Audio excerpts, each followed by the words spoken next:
Hello everybody, welcome to the Real World Prepper. Today I just wanted to show you something fun. This was inspired by watching a video from Alpha Charlie Concepts, a channel that I've been newly turned on to. My buddy Zombie Farmer turned me on to it. This guy's a good guy. I like his content. But he had a video the other day where he was test running some more rounds through a 10.5 inch 5.56 pistol that he had. And it's also partly inspired by the fact that I heard Zombie talking in a recent video about some channels that are doing away with guns and tactical things because of the demonetization and all that good stuff. So both of these things inspired me to want to show something out. I really liked Alpha Charlie Concepts' paint job on his gun. I do not know if he painted it himself. It seems like I recall him saying that he may have, but maybe I'm wrong. But this right here is a DPMS Oracle AR-15. Of course, AR stands for assault rifle, and 15 stands for how many rounds you can shoot in a quarter of a second. Okay, you know, so that's totally what that means. So an assault rifle that shoots 15 rounds in a quarter of a second. With this 30 round magazine clip, I can shoot 30 rounds. I can disperse with 30 rounds in a half a second. So that's awesome. And but this paint job that you see, including with my don't tread on me right there, I did all this myself. The camoing. And I'm going to walk you through the process. I've got some pictures, actually. I did this a couple of years ago, but I've got some pictures that show how I got here and what colors I used and everything. And I can talk a little bit about that if you care to know about it, or even if you don't care to know about it. I'm just going to show you. So let's put one in and put one out. Get a little ear protection. Pop off a couple of rounds here. I'm going to show you my pond too. Looking nice. Hopefully it'll stay. Let's see what we got here.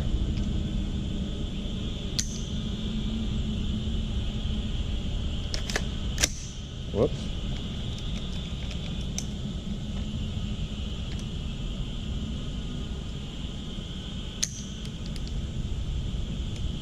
All right.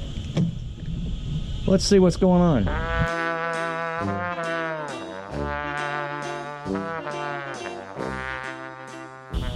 All right, guys, I am the Real World Prepper, and in the real world, sometimes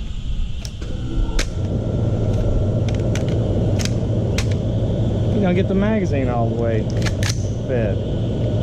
I hope this is not too loud. The air conditioner just kicked on below me.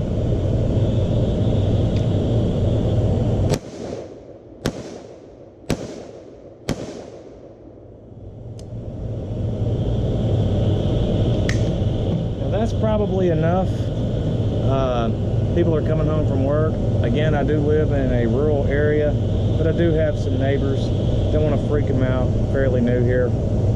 I'd like to keep copacetic until I get a feel for everything and when is a good time to shoot and all that. But I just wanted to pop off a few rounds here and show off this weapon. So I am going to now pause this video, and then I will show you and narrate over it the process by which I came to this paint job, which I think is pretty darn cool, and how easily you too can do it if you're interested. Stick around.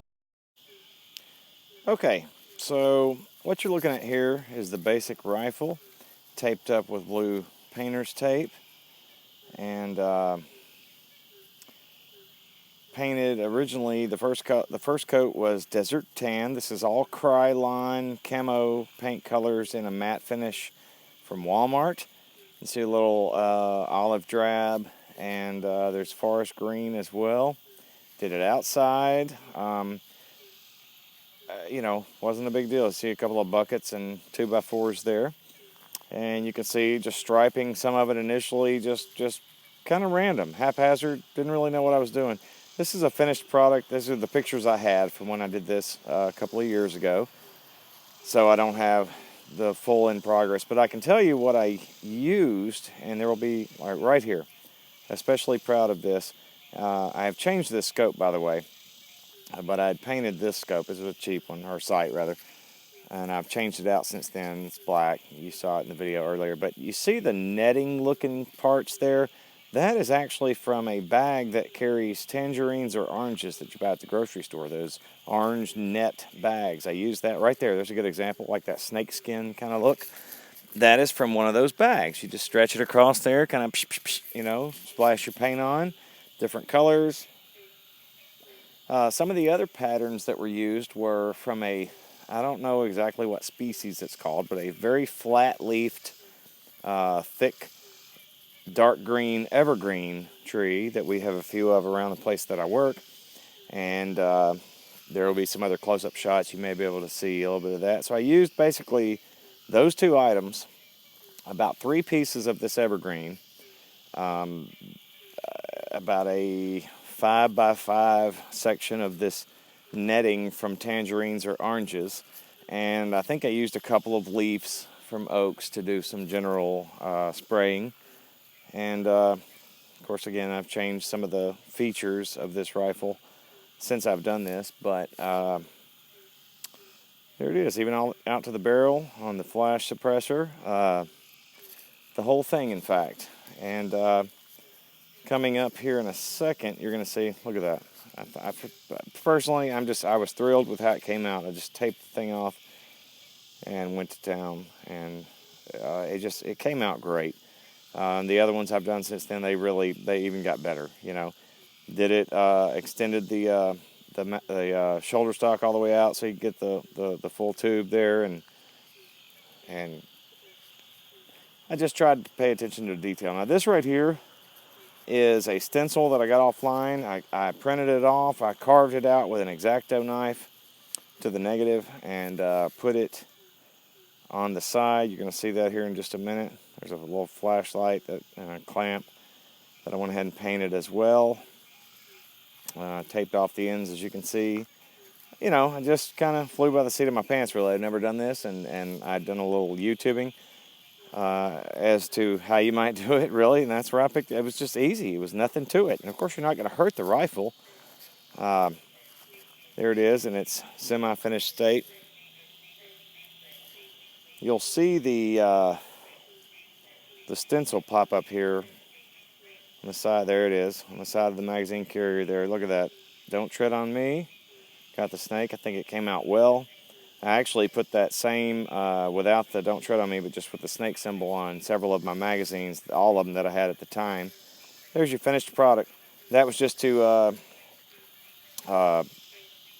identify my mags when we were out shooting with friends. All right, boys and girls, I hope you enjoyed that. Let me show you this. Look at that. That is my pond swinging in way full effect. Way up over. Let's walk down here. Well above the level that it started with when we first even looked at this place. So you see the levee, how high it is. It's even up higher than where the grass was cut the last time it was cut, which was on Friday, and today is Tuesday. But look at this. Is this not beautiful? Is that not a beautiful scene? All the way up to my burn pile. It's great.